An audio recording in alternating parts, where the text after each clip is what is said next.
جی وعلیکم السلام ورحمۃ اللہ۔ محترم بھائی کہتے ہیں کہ اللہ کا صفاتی نام رکھتا ہے تو ابد لگانا چاہیے، ضروری ہے محترم بھائی، لگا لینا چاہیے۔ مطلب کوئی بندہ نام رکھتا ہے عزیز، کوئی نام رکھتا ہے حفیظ، کوئی نام رکھتا ہے سلام، ہاں، تو کوئی نام رکھتا ہے قدیر، تو نام کے ساتھ ابد لگانا چاہیے، جیسے عبد القدیر یا عبد الحفیظ۔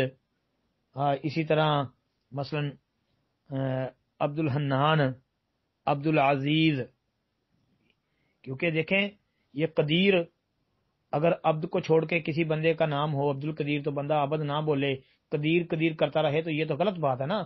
یہ قدیر یہ اللہ کی صفت ہے نا، کہ اللہ ہی خوب قدرت والا ہے نا، پھر اللہ ہی غالب حکمت والا ہے، اللہ ہی علیم ہے، اللہ ہی خبیر ہے، اللہ ہی لطیف ہے، اللہ ہی حفاظتیں کرنے والا ہے، نگہبان ہے۔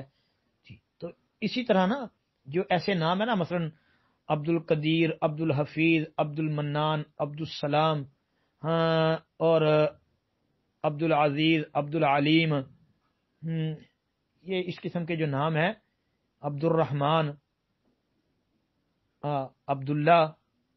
اب کوئی بندہ جو ہے اس طرح کے ناموں کے ساتھ لفظ عبد کو چھوڑ دے تو عبداللہ میں تو دیکھو اللہ کا اصلی نام جو ہے اللہ وہ بھی آ گیا،